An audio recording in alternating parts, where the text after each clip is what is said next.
안녕하세요. 버티고 버티면 좋은 날이 찾아오겠다 생각했는데 결국 이혼을 하게 되었습니다. 시어머니고 아주버님이고 남편이고 전부 다 문제긴 했지만 결과적으로는 제 잘못이 제일 크다는 생각이 드네요. 하지만 그게 이혼에 있어서 유책 배우자가 저라는 이야기는 절대 아닙니다. 결혼하기 전부터 시어머니가 엄청 유난스러운 사람이라는 건 진작에 알고 있었어요. 결혼 허락을 받으러 처음 인사를 드리러 갔을 때부터 시작되었고 결혼하고 나서도 시어머니하고는 절대 잘 지낼 수 없다는 확신까지 있었거든요. 똥이 무서워서 피하는 게 아니라 더러워서 피한다는 말처럼 애초에 처음부터 시자질에 맞설 생각을 하는 게 아니라 결혼부터 다시 생각했어야 했는데 그러지 못했다는 게 정말 아쉬울 따름이네요. 저희 친정어머니께서 친할머니한테 엄청 당하면서 살아오셨어요. 저희 할머니가 소위들 말하는 시자 10월드의 전형적인 표본이라고 해도 과언이 아닐 만큼 유난스러운 분이셨거든요. 그 영향 때문인가 저는 다른 것보다 저희 어머니처럼 당하고만 살지는 말아야겠다는 생각을 평소부터 가지고 있었습니다. 무조건 당해주는 게 아니라 똑같이 맞서 싸운다면 시어머니도 분명 저를 어렵게 알고 더는 허튼 짓을 하지 않을 거라 생각했던 게 저의 불찰이었어요. 가장 좋은 방법은 맞서 싸우는 게 아니라 애초에 처음부터 결혼 자체를 안 했어야 했다는 걸 비로소 이혼을 하고 나서야 깨달았다는 게 정말 아쉬울 따름이네요. 남편이 어느 정도 중간 역할을 해주기만 한다면 좋았겠지만 그래주지 못했어요. 제 경험상 시어머니가 평범한 시어머니가 아니고 10월드 시자 시어머니라면 높은 확률로 남편이 중간 역할을 제대로 못해주는 것 같더라고요. 남편이 그랬듯이 저희 아버지도 어머니와 할머니 사이에서 중간 역할을 제대로 못해주셨죠. 결혼 전부터 보여준 남편의 미온적인 태도만 봐도 저희 아버지가 그랬던 것과 별반 다를 바 없는데 왜 그걸 놓치고 저 혼자 시어머니랑 기싸움에서 이기면 되는 거 아니겠나 생각했는지 참 후회가 되네요. 아무튼 처음 시댁에 인사를 드리러 갔을 때부터 시어머니가 보통 사람이 아니라는 건 대번에 알 수 있었습니다. 남편 위로 나이차가 5살이 나는 형이 한 명 있어요. 시어머니가 시자질을 시작하게 된 것도 따지고 보면 아주버님 때문에 그랬던 게 컸습니다. 시댁이 장남을 최고로 여기는 그런 집구석이었거든요. 둘째인 남편도 형인 아주버님한테 양보하는 게 당연하다고 생각하는 사람이었고요. 시어머니는 남편이 저러니 며느리인 저 또한 아주버님한테 당연하게 양보를 해야 한다고 생각을 했는가 봐요. 아무튼 처음 인사를 드리러 간 날부터 아주버님에 대한 시어머니의 사랑이 정말 대단하구나 싶었습니다. 제가 둘째 아들인 남편과 결혼 허락을 위해 찾아간 자리였는데도 불구하고 하루엔 종일 아주버님에 대한 이야기 말고는 꺼내질 않으셨거든요. 그나마도 남편에 대한 이야기는 전부 첫째인 아주버님과 남편을 비교하는 이야기를 할 때뿐이었어요.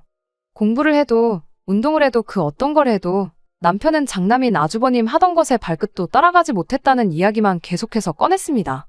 첫째가 좋은 유전자를 다 가지고 태어나서 둘째가 아무 재주도 없었다. 뭐 그런 이야기를 하고 싶었던 것 같아요.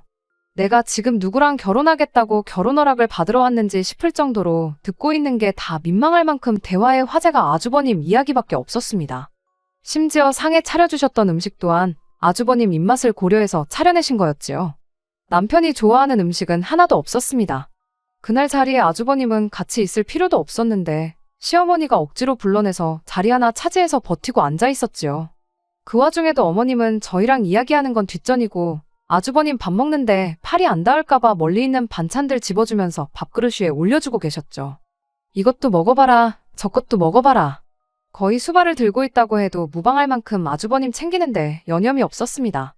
이미 정이 떨어질 만큼 떨어져서 이혼해버린 마당에 이런 이야기를 꺼내는 게 맞는가 싶지만 그래도 객관적으로 봤을 때 남편이 아주버님보다 못한 게 하나도 없었거든요. 직업이면 직업, 벌이면 벌이.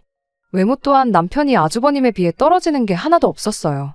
왕년에야 아주버님이 남편보다 모든 걸 다 잘했다지만 과거에 사는 것도 아닌데 지금이 중요하지 옛날에 뭘 얼마나 잘했던 게 중요한 게 아니잖아요. 의미도 없는 비교질에 내가 여기 뭐하러 온 건가 싶고 그게 멈추지 않고 계속되니 내 남편 될 사람을 모질이처럼 말하고 있는 시어머니가 그렇게 꼴불견일 수가 없었습니다. 그래서 듣다 못해 제가 한마디를 했죠. 제가 볼 때도 아주버님이 어디 가서 그렇게 빠지는 사람이 아닌 것 같은데 왜 아직도 장가도 못 가고 독립도 못해서 어머님 밑에서 살고 있는지 모르겠다고요. 동생은 이렇게 결혼할 사람 데리고 와서 집에 인사도 시키고 그러는데 아주버님은 뭐가 문제라서 모자란 동생도 해내는 걸 못해가지고 이러고 계시는지 참 궁금하다고 엄청 빈정거리면서 한마디 했습니다. 아무리 눈치가 없는 사람일지라도 제가 무슨 애도로 저런 말을 했는지 대번에 그 이유를 알아차릴 만큼 노골적으로 빈정거렸다 보니 아주버님 표정만 봐도 기분이 많이 상했다는 걸 알 수 있었어요. 어머님은 아주버님 반찬 챙겨준다고 내 말을 못 들은 건지 아주버님 기분 살피느라 대답을 피하는 듯 보였는데 아주버님은 저 때문에 자리가 불편해졌는지 혼자서 깨작거리기만 하다가 배불러서 그만 먹어야겠다 말하더니 귀한 몸을 이끌고 혼자 방으로 들어가더라고요. 이제 당사자도 없으니 쓸데없이 아주버님 자랑은 그만 듣겠구나 싶었는데 그 와중에 시어머니가 아주버님 좋아하는 반찬들은 남겨놓아야 한다며 한참 저희 밥 먹고 있는데도 메인 반찬이라고 할 수 있는 것들부터 치워대기 바빴습니다. 막상 아주버님 먹인다는 음식들을 빼고 나니까 집에서 대충 밥 먹을 때 차려놓은 밥상 마냥 풀떼기에 마른 반찬밖에 남아있질 않았어요. 어차피 어머님 반찬 솜씨 평가하겠다고 갔던 자리가 아니고 음식도 제 입맛에는 그다지 맞지 않았으니 반찬 몇 개 치워버린 게 대수는 아니었습니다. 그렇게 식사가 끝났는데 아주버님이 자리에 없는데도 불구하고 시어머니는 장남자랑에 여념이 없었어요. 지금은 살이 조금 쪄서 그렇지 어릴 때는 연예인 누구랑 판박이었네 하면서 동네에 아주버님 좋다고 쫓아다니던 여자들이 한두 명이 아니었다고 하질 않나? 공부도 곧잘 했어서 선생님들한테 칭찬도 자자했다질 않나? 알고 싶지도 않았고 알 필요도 없는 이야기만 계속해서 늘어놓기 시작했어요. 관심도 없는 아주버님 이야기에 맞장구를 쳐주는 것부터가 고역이었죠. 그때 당시가 아무래도 제가 남편과는 가장 사이가 좋을 때였다 보니 더더욱이 남편은 눈길도 안 주고 아주버님만 우쭈쭈 해주고 있는 시어머니한테 그렇게 기분이 나쁠 수가 없었어요. 저희랑 전혀 상관없는 제3자가 들으면 제가 남편이랑 결혼하는 게 아니라 첫째랑 결혼하는 줄 알겠더라니까요. 그 덕에 시어머니에 대한 첫 인상도 최악이었고 제 기분 또한 그에 못지않게 나쁜 상태였습니다. 집에 돌아오는 길에 남편도 제가 심기가 불편했다는 걸 눈치챈 건지 별다른 말 없이 먼 산만 보면서 제 눈치만 살살 볼 뿐이었습니다. 그런데 또 눈치나 보고 있는 남편 꼴을 보니 그것도 부하가 치밀더군요. 차라리 뭐 시시껄렁한 농담이라도 한마디 하던가 해서 분위기 좀 바꿔줬으면 좋겠는데 그런 주변머리도 없나 싶었죠. 결국 저희 집 근처까지 도착하고 나서 제가 참다 못해서 먼저 말 한마디 꺼냈습니다. 이게 다 무슨 상황이냐고, 어머님이 혹시 나를 당신이 아니라 당신 아주버님하고 결혼시키려고 저러시는 거냐고 대놓고 비꼬듯 물어봤어요. 남편이 그제서야 해명 아닌 해명을 하더라고요. 어머니가 원래도 형을 더 챙기는 분이신데 그게 별다른 이유가 있어서 그런 게 아니고 형이 아직 장가도 못 가고 하고 있는 사업 또한 자리도 제대로 못 잡은 상황이고 그래서 걱정돼서 그러시는 거라면서요. 사실 오늘 자리에 아주버님이 함께 있던 것도 우리 행복해 보이는 거 보고 형님도 하루빨리 짝을 찾았으면 좋겠어서 일부러 그렇게 했던 거였다고 하더라고요.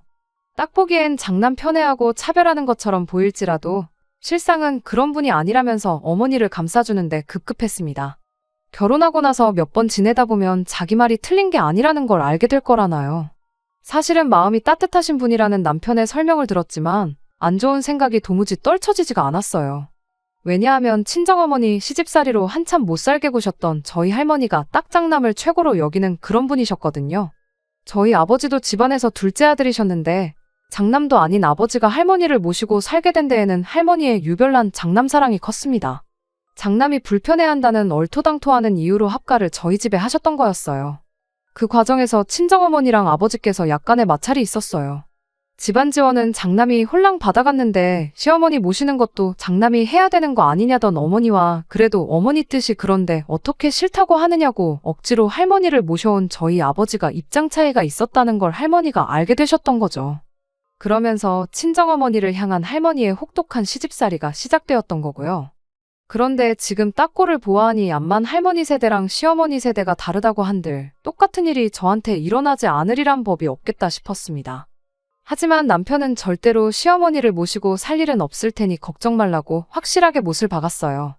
제 앞에서 그렇게 확신에 차서 말하던 것처럼 어머님 앞에서도 한마디 할 줄 아는 사람이었으면 참 좋겠다 싶었습니다. 아무튼 남편이 어머님 모시고 살 일은 죽어도 없다고 너무 확신에 차서 말을 했다 보니 저도 믿는 것 말고는 할 수 있는 게 아무것도 없었어요. 시대가 바뀐 만큼 저희 할머니가 친정어머니한테 하셨던 만큼은 아니겠거니 싶었고 시댁과는 그냥 1년의 명절이나 생신 같은 굵직굵직한 날에만 그렇게 딱 1년에 4-5번 정도만 얼굴 보고 지내면 별 문제 없을 거라고 너무 쉽게 생각했습니다. 아무튼 그렇게 저희는 본격적으로 결혼 준비를 시작하게 되었습니다. 상견례까지 다 끝난 상황이었는데 결혼식 날짜를 잡는데 시댁이랑 저희 집이랑 의견 충돌이 조금 있었어요. 당시 코로나가 한참이던 때라 하객 수가 100명이 넘으면 안 되는 상황이었거든요.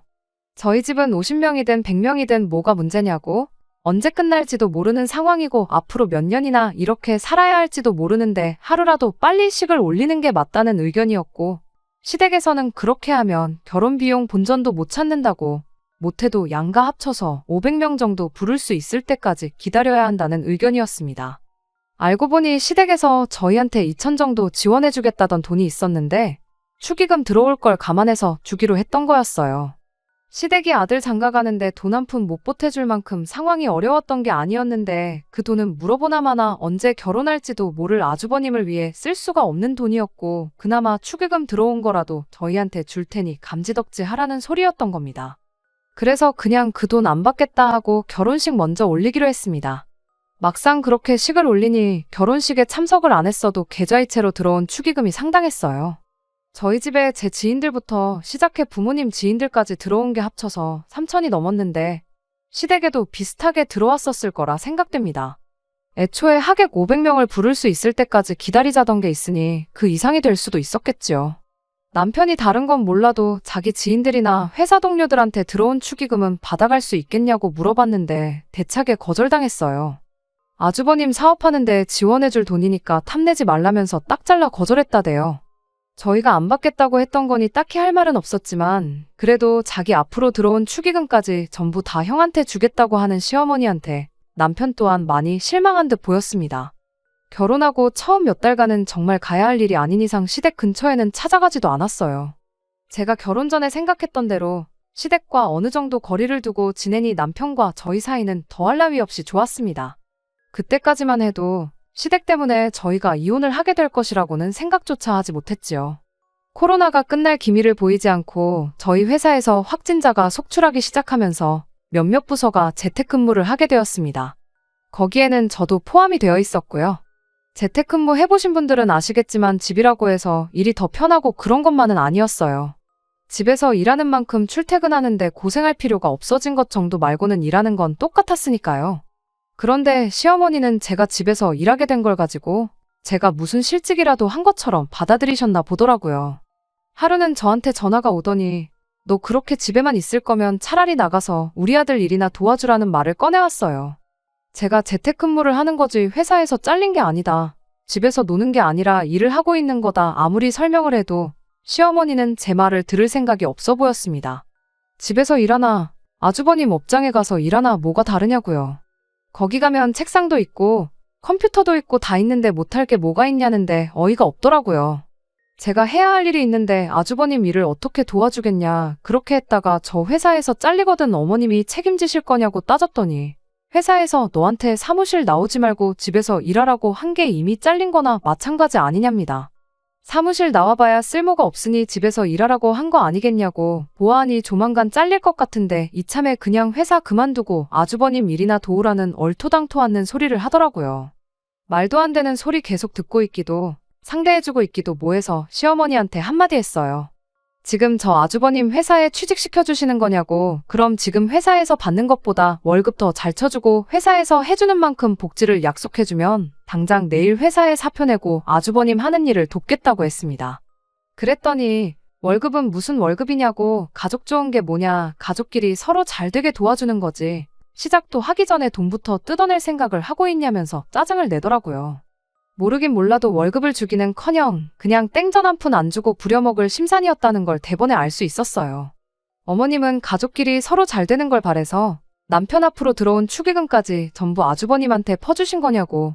애초에 가족들이 다 같이 잘 되는 게 아니라 아주버님만 잘 되기를 바라시는 것 같은데 저는 우리가 잘 되는 게 중요하지 아주버님이 잘 되건 말건 신경 안 쓴다고요. 어차피 지금 회사보다 더 쳐주면 아주버님 밑에서 일하겠다고 했던 것도 그냥 했던 소리라고. 지금 제가 받는 것보다 2배, 3배가 넘는 월급을 준다고 해도 아주버님 일을 도울 생각 없으니 자꾸 가서 도와주란 소리 좀 그만하시라고 했습니다. 얼마나 잘난 사업을 하는지는 모르겠는데 줄 능력이 없는 것도 알고 여지껏 자리도 못 잡아서 직원 하나 못 쓰고 아주버님 혼자 하고 있는 것만 봐도 가망이 없어 보인다고. 어머님이 진정 가족이 잘 되기를 바라시는 분이라면 되지도 않는 장남 사업에 둘째 아들 축의금까지 퍼다 주면서 진작에 문 닫을 사업 하루하루 더 연명시켜주는 게 아니라 아주버님 사업 이끌어갈 깜냥 없는 거 인정하시고 더 늦기 전에 어디 취직이라도 시키던지 기술이라도 가르치시라고 했어요. 이제 아주버님도 나이가 있는데 이력서에 적을 경력이라고는 되지도 않는 사업 붙들고 있다가 말아먹은 거 하나밖에 없지 않겠냐고. 어떤 회사에서 그런 사람을 뽑아서 쓰겠냐. 어머님이 사장이면 아주버님 뽑아서 쓰시겠냐 한마디 했더니 시어머니가 개거품을 무는 소리가 전화기 너머로까지 들리더라고요. 물론 며느리 입장에서 시어머니한테 저런 식으로 말을 한 게 잘한 일이라고 할 수는 없지만 말씀드렸다시피 저는 저희 어머니처럼 당하고만 살 생각은 추호도 없었고 따지고 보면 결혼 시작하자마자부터 저희들 돈을 아주버님한테 퍼준 전력이 있는 거나 마찬가지였으니 이번 기회에 시어머니한테 확실하게 저희가 아주버님 사업 관련해서 땡전 한 푼 내줄 생각 없다는 걸 확실하게 알려주고 선을 긋는 게 좋다고 생각했습니다. 어중간하게 좋게 넘어갔다간 이런 식으로 저까지 아주버님한테 퍼주는 게 당연한 사람처럼 되겠구나 싶었거든요. 물론 시어머니도 성격이 보통이 아니니 제 말을 듣고 가만히 계시지는 않았어요. 원래 아주버님 결혼하기 전에는 둘째인 남편 결혼시킬 생각이 없었는데 아주버님이 마음이 착해서 결혼하는 순서를 양보해준 것도 모르고 떠든다며. 며느리가 이딴 식으로 나올 줄 알았으면 애초에 결혼을 안 시켜줬을 거라 노발대발 하시더라고요. 결국 시어머니하고는 그날 할 말 못할 말 주거니 받거니 하면서 대판 싸우게 되었습니다. 덕분에 한동안 시댁하고는 그 어떤 연락도 없이 지내게 되었지요. 그래도 그전에는 시댁 행사에 무조건 참여했고 이따금씩 그냥도 찾아뵙고 했었는데 이렇게 관계가 엎어진 게 차라리 잘 되었구나 싶었어요. 남편은 시어머니랑 제가 크게 다퉜다는 이야기를 듣고 누구 편을 들어야 할지 몰라 심란해 보였지만 그때까지만 해도 저는 물론이고 남편을 위해서 좋은 결정을 내렸다는 걸 믿어 의심치 않았습니다. 앞으로 남편이 아주버님을 위해 더 이상 양보를 하게 될 일이 없게 된 거 아니냐 그런 생각이었거든요. 그렇게 한동안 시댁과 연락 없이 지내다가 작년 말에 시댁과 다시 연락을 하는 일이 생기게 되었어요. 남편이 저한테 먼저 이제 가족들과 풀 기회가 온 것 같다는 식으로 말을 꺼내왔거든요. 그간 남편이 저한테는 비밀로 하고 저 모르게 시댁과 긴밀하게 연락을 주고받고 있었나 봐요. 다툰 건 시어머니랑 저였고 남편은 제가 시어머니랑 다투는지도 모르고 있었던 상황이었으니 저한테 비밀로 하고 시댁과 연락을 주고받아왔던 게 기분 나쁘긴 했지만 그걸 무조건 잘못했다고 할 수는 없는 노릇이었습니다. 아무리 그래도 거의 1년 반이 넘는 시간 동안 교류 없이 지냈는데 뜬금없이 시댁과 다시 잘 지낼 수 있게 되었다는 게 무슨 뜻이냐고 물어봤어요. 암만 저 몰래 따로 연락을 주고받았다고 한들 아무런 계기도 없이 갑자기 풀자고 나오는 게 의심스러웠거든요. 솔직한 심정으로는 뭔가 저한테 바라는 게 있거나 다른 꿍꿍이 속이 있겠구나 싶었습니다. 그리고 그런 제 예상은 틀리지 않았어요. 갑자기 연락 없이 지내다가 풀자고 한 데에는 다 이유가 있었던 겁니다. 시어머니가 저희 집까지 찾아와 전해준 소식 자체는 정말 믿기 힘들 만큼 놀라운 소식이었어요. 은근 아주버님 사업이 결국 버티다 망하게 되었다는 이야기를 기대했는데 그게 아니라 그 아주버님이 결혼할 상대가 생겼다는 이야기였습니다. 그간 1년 반이라는 긴 시간이 흘렀지만 아주버님이 하는 사업이 1년 사이에 제대로 돌아갈 리는 없었습니다. 시어머니랑 투닥거리할 때 했던 말들이 그냥 나온 소리가 아니고 실제로 저희 결혼 이야기 오갈 때부터 한 달 월세는 어디서 나와서 내고 있나 궁금증이 생길 만큼 아주버님이 사업으로 내는 수입이 전무한 상태나 다름없었거든요. 그리고 그 상황을 반전시킬 만큼 아주버님이 사업 수완이 뛰어나다거나 능력이 있지도 않았어요. 사업이 똑바로 안 굴러가는 스트레스를 먹는 걸로 풀어서 살도 뒤룩뒤룩 쪄서 외모도 볼품없었는데 쥐뿔도 없는 아주버님의 어디 뭐를 보고 결혼을 하기로 결심을 했다는 건지. 얼굴도 못 본 사람이지만 아무리 집신도 짝이 있다는 이야기가 있지만 세상에 그 여자는 전생에 대체 무슨 죄를 지었길래 아주버님과 결혼을 할 생각을 갖게 되었는지 싶었습니다. 이제 장남도 가정을 꾸리고 살게 되었으니 이제 다시 한가족으로 화목하게 잘 지내보자. 뭐 그런 취지로 연락을 다시 해왔던 거라면 제가 묻고 따지고 할 것도 없이 그간 악감정은 잊고 잘 지내보자고 나왔을 텐데. 실은 시어머니가 아주버님의 결혼 소식만 전해주러 온 게 아니고 제 예상대로 다른 이유가 있었던 게 문제였어요. 저 혼자 생각하기를 아주버님이 결혼하니까 뭐 축의금 주는 셈 치고 신혼집에 냉장고 정도를 생각했는데 시어머니가 저희한테 원하는 건 그 정도 수준이 아니었습니다. 대뜸 저희한테 꺼낸 소리가 아주버님을 위해 집을 좀 비워줄 수 있냐는 소리였거든요. 생각지도 못한 질문에 제가 혹시 뭘 잘못 들은 건가 싶어서 시어머니한테 한 번 더 물어봤는데 애석하게도 제가 잘못 들은 게 아니라 제대로 들은 거였어요. 그 긴 시간 동안 연락 없이 지내다가 다시 잘 지내보자고 찾아와서 꺼낸다는 소리가 고작 그거냐고. 어머님이나 아주버님이 저희가 집을 장만하는데 땡전 한 푼 보태준 거나 있으시냐, 왜 갑자기 찾아와서 집을 비우라 마라 하시는 거냐 대번에 따져 물었습니다. 시어머니는 저한테 저 급한 성질머리는 여전히 못 고쳤다면서 한국말은 끝까지 들어봐야 하는 거 모르냐 한마디를 하고는 자초지종을 늘어놓기 시작했습니다. 난데없이 집을 비워달라고 하는 이유가 뭔가 했더니 아주버님 결혼하고 직접적인 연관이 있기는 했어요. 그 여자한테 어떤 걸 보여주고 무슨 사탕 빨림을 했길래 넘어갔는지는 모르겠는데 그쪽에선 아주버님을 아주 잘나가는 사업가로 알고 있었나 보더라고요. 아주버님이 말주변도 딱히 없는 사람이라 조금만 이야기 나눠봐도 미천이 다 드러날 텐데 당장 인터넷에 아주버님 회사 이름만 검색해봐도 별 볼 일 없는 회사라는 거 대번에 알 텐데 얼마나 순진한 사람이길래 그걸 곧이곧대로 다 믿어줬나 싶었습니다. 아무튼 아주버님이 잘나가는 사업가인데 막상 엄마 집에 얹혀 산다고 하기가 조금 그랬나 봐요. 그래서 아주버님 명의로 집이 있기는 한데 동생네, 그러니까 저희가 결혼을 자기보다 먼저 하게 되면서 동생을 위해 그 집에 저희들을 살게 도와줬다고 했다는 겁니다. 아주버님이 훗날 결혼하거든 저희는 집을 비워주기로 이야기가 다 되어 있는 상태라고요. 그러니까 일단 나중에라도 그 여자랑 저희가 만나게 된다면 우리가 아주버님 명의 집에 얹혀 살면서 신세 지고 있다는 식으로 입을 맞춰주고 둘이 결혼식을 올리게 되면 한동안 두 사람이 지낼 수 있게 저희 집을 비워달라는 소리였어요. 저희가 장만해놓은 가정가구 같은 살림살이들도 다 아주버님 돈으로 산 거고 그 여자한테는 다 준비되어 있으니 몸만 오면 된다는 식으로 말을 했다고 하는 거예요. 얼굴 한번 못 본 그 여자도 문제지만 아주버님이 저희 집을 자기 집이라고 하면서 저희가 피땀 흘려 모은 돈으로 장만한 살림살이들 쓰고 있는 생각을 하니 온몸에 소름이 다 돋더라고요. 어디 그게 가정가구 뿐이겠나요? 당장 내 침대에서 누군지도 모르는 사람이랑 그렇게 싫어하는 아주버님이 누워 잔다는 생각만 해도 구역질이 날 정도였어요. 얼토당토하는 자초지종을 설명하고 있는 시어머니한테 더 들을 것도 없으니 그만 말하셔도 된다고, 집을 비워줄 생각은 추호도 없으니 그렇게 아시라고 딱 잘라 거절을 했습니다. 집을 비워줄 거면 어머님 댁을 비워주시면 되는 거 아니냐고 보아하니 저희랑 다시 잘 지내고 싶어서 연락한 게 아니신 것 같은데 억지로 저희들 비윗장 맞춰가면서 집을 비워달라 하실 필요나 있냐고 되물었죠. 시어머니는 말 끊지 말고 끝까지 들으라면서 당신 집을 비우면 안 되는 이유랍시고 또 얼토당토하는 소리를 꺼내기 시작했어요. 시댁을 비워주자니 시부모님이 갈 곳이 없다는 게 가장 큰 이유였습니다. 같이 한 집에 살고 있는 그림을 보여주자니 그 여자가 장남이라 부모를 모시고 사는구나 부담을 가질 것만 같고 반대로 아주버님한테 집을 넘겨주고 나가서 살자니 시댁에 남은 돈으로 멀끔할 집을 구할 여력이 안 된다는 게 두 번째 이유였습니다. 저희 결혼할 때만 해도 시댁이 형편이 어려운 게 아니었는데 그동안 모아뒀던 노후자금 전부 아주버님 사업에 처발라주느라고 노후자금이 바닥을 보이기 시작했나 보더라고요. 그 돈으로 집을 구해봐야 허름한 반지 하나 단칸방 정도밖에 못 구할 것 같은데 그러면 또 잘나가는 사업가라고 말한 거랑 모순이 되지 않겠냐고. 그리고 시부모가 가난한 걸 알게 되면 결혼 후에 언젠간 모시고 살게 되지는 않을까 하는 부담감이 생기지 않겠냐는 겁니다.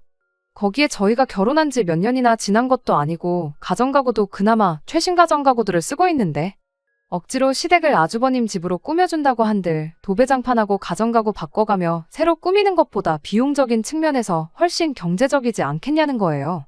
그 말을 듣고 있자니 저도 모르게 온몸에 소름이 쫙 돋았어요. 어디서 많이 들은 레파토리였는데 곰곰이 생각해보니 저희 할머니가 장남 눈치 보인다고 둘째인 저희 아버지한테 당신 좀 모시고 살라고 했던 거랑 거의 똑같은 상황이구나 싶었습니다. 이대로 저희 집을 안 내주면 어떻게든 시댁을 아주버님 집으로 꾸며주고 허름한 단칸방을 구하는 게 아니라 아예 우리 집에 짐 싸들고 찾아올 수도 있겠구나 그 생각을 하니까 온몸에 소름이 다 돋았어요. 시어머니 꼴을 보아하니 제 입에서 아주버님을 위해 내 집을 양보해주겠다는 말이 나오기 전까지는 돌아갈 생각이 없어 보여서 시어머니한테 단호하게 절대로 그럴 일은 없을 테니 꿈깨시라고 한마디 했어요. 그런 말도 안 되는 사기 결혼에 가담할 생각은 추호도 없다고요. 어차피 그 여자도 사기 결혼 당했다는 거 눈치채는 건 시간 문제일 텐데 그렇게 장가 보내봐야 결혼하자마자 이혼남 만드는 거랑 뭐가 다르겠냐고 단호하게 시어머니 제안을 거절했어요. 시어머니는 불만 가득한 얼굴로 괜히 시간 낭비했다며 결국 집으로 돌아갔습니다. 다른 것보다 남편이 원망스러웠어요. 아무리 부모 자식 간이라지만 시어머니한테 안 된다고 딱 잘라 거절하는 게 제가 아니라 남편이었으면 일이 더 쉬웠을 텐데. 남편이 시댁과 다시 잘 지낼 기회라고 말을 꺼낸 걸 보면 이 상황을 알고 시어머니한테 어떻게든 저를 설득해보라고 말을 했다는 소리잖아요. 그저 어머님 말이라면, 아주버님 관련된 일이라면 어떻게 해야 할지 똥오줌 분간도 못하고 꿔다 놓은 보릿자루 마냥 아무 말도 못하고 가만히 있고, 결국 싫은 소리 하는 것도 안 된다고 거절하는 것도 제가 했어야 했잖아요. 그래서 시어머니가 집에서 나가자마자 남편한테 한마디 했어요. 당신이 똑바로 중심 좀 잡아주면 안 되겠냐고요. 맨날 이게 뭐냐고, 모르긴 몰라도 평생 부모 말에 거역 한 번 안 하고 형한테 양보해주던 착한 둘째 아들이 여자 하나 잘못 만나서 돌변했다고 생각하실 거 아니겠냐고. 나만 중간에서 멀쩡히 잘 지내는 가족들 사이 갈라놓는 악녀가 되는 거 싫다고, 그렇다고 아주버님한테 집까지 내줘가며 전 재산 쪽쪽 빨아먹히는 거 그냥 두고 보는 건 더 싫다고. 당신 이제 결혼했으면 이 집의 가장이지 더 이상 형한테 다 양보하고 빼앗기는 호구가 아니지 않냐. 그러니 착한 둘째 아들이 아니라 우리 집 가장 역할 좀 제대로 해달라고 한마디 했어요. 그리고 시어머니 성격에 이야기 마무리 짓지 않고 그냥 돌아간 걸 보니까 내 생각엔 빠른 시일 내로 아주버님한테 시댁 넘겨주고 우리 집으로 짐 싸들고 찾아오실 것 같다고 제 생각을 말해줬습니다. 그때 어머님 찾아온 거 거절 못하고 모시고 살게 되기라도 한다면 그땐 나는 당신하고 더 이상 부부로 지낼 수 없을 것 같으니 혼자 시부모님 모시면서 남은 평생 형한테 있는 족족 빨아먹히고 퍼주고 그렇게 살고 싶거든 한번 해보라고 했어요. 남편도 결혼 전에 자기가 약속하지 않았냐고, 시부모님 모시고 살 일은 절대 없을 테니 그건 걱정하지 말라고 한마디 하더라고요. 그때는 남편 말을 믿는 것 말고는 달리 방법이 없었습니다. 아니나 다를까 한 2달 정도 지나고 시부모님이 저희 집에 여행 가방 끌고 찾아왔어요. 일이 이렇게 되었으니 당분간 집이 구해질 때까지 신세 좀 지자고 하시는데 무슨 의도로 찾아왔는지는 안 봐도 뻔했습니다. 솔직히 남편이 그렇게 약속을 했다고 한들 막상 일이 닥치면 제대로 말이나 꺼낼 수 있을지 심히 걱정이 되었거든요. 특히 어머니 앞에서 아쉬운 소리 못하고 그냥 모시고 살면 안 되냐고 묻지는 않을까 너무 걱정이었는데 의외로 남편이 이것 말이 다르지 않냐고 단호하게 말을 꺼내더라고요. 여기까지 오시느라 힘드셨을 텐데 하루만 머물고 가시라는 말도 마음이 약해질까봐 못하겠다고, 지금 당장 택시 잡아드릴 테니 짐 들고 다시 집으로 돌아가시라고요. 시어머니가 내가 널 어떻게 키웠는데 이렇게 내 뒤통수를 칠 수가 있냐 노발대발하시면서 며느리 하나 잘못 받아 집안꼴이 이게 뭐냐. 너는 마누라 때문에 부모를 길바닥으로 내몰 셈이냐. 이 결혼을 허락해준 내 잘못이다 가슴을 내리치며 대성통곡을 하더군요. 한바탕 난리통을 치른 끝에 시부모님은 결국 저희 집에 들어오지도 못하고 다시 집으로 돌아가야 했어요. 시부모님이 그렇게 돌아가시니 남편도 그 상황이 답답했는지 현관문 쪽을 멍하니 바라만 보면서 눈물까지 흘리더라고요. 누구라도 부모님하고 그렇게 싸우면 억울해서라도 눈물이 났을 거라 생각했고 단호하게 저와의 약속을 지켜준 남편에게 미안하고 고마운 느낌이 동시에 들었습니다. 시부모님이 정말 노숙을 하기로 한 건지 그 길로 다시 집으로 돌아갔는지 알 길이 없었어요. 어머님 성격상 아주버님을 위해서라면 정말 길바닥 신세를 감내하실 수도 있겠구나 싶었거든요. 남편이 그날 저녁에 아주버님한테 몰래 전화를 해보니 아주버님이 네가 어떻게 그럴 수 있냐고 불같이 화를 냈는데 자초지종을 알고 있는 꼴을 보아하니 시부모님이 그냥 집으로 돌아오신 것 같아 보여서 일단 안심을 했습니다. 아무튼 이번엔 남편까지 나서서 시부모님 문전박대하고 저녁엔 아주버님하고 전화로 한바탕 했다 보니 이제는 정말 시댁과 완전히 연을 끊고 지내게 되었어요. 남편이 그 뒤로 시댁에 몇 번 연락을 해봤지만 시부모님도 아주버님도 대놓고 남편의 연락을 피했고 그렇게 저희는 시댁하고 완전히 연을 끊고 지내게 되었습니다. 그렇게 거의 반년을 더 시댁과 연락 없이 지내고 있었는데 얼마 전 일로 결국 저는 남편과 이혼을 결심하게 되었네요. 얼마 전 남편이 난데없이 저한테 이제 시댁하고 다시 사이좋게 지내면 안 되겠냐고 말을 꺼내왔어요. 그런데 그 말이 그렇게 서운하게 들릴 수가 없더라고요. 남편 또한 시댁하고 등지고 살게 된 게 마치 저 때문이라고 생각하는 것처럼 보였거든요. 처음부터 당신이 중간 역할 잘해줬으면 생기지도 않았을 일 아니겠냐고요. 아무튼 아주버님한테 우리 집을 내줄 생각은 추호도 없고 시어머니의 집을 아주버님한테 넘겨주고 두 분을 우리 집에 모실 생각 또한 눈꼽만치도 없다고. 그리고 나는 여태껏 그래왔던 것처럼 살가운 며느리 노릇은 못하겠으니 나까지 다시 잘 지내게 할 생각은 하지 말라고 했습니다. 그리고 저 것만 지켜준다면 당신이 다시 시부모님과 가깝게 지내든 말든 상관 안 할 테니 알아서 하라고 했어요. 남편은 적당히 듣고 싶은 대답을 들은 건지 알겠다고 대답을 했습니다. 그리고 며칠 동안 저한테 몇 번이고 다시 확인을 받으려는 듯 똑같은 질문을 계속해서 물어왔어요.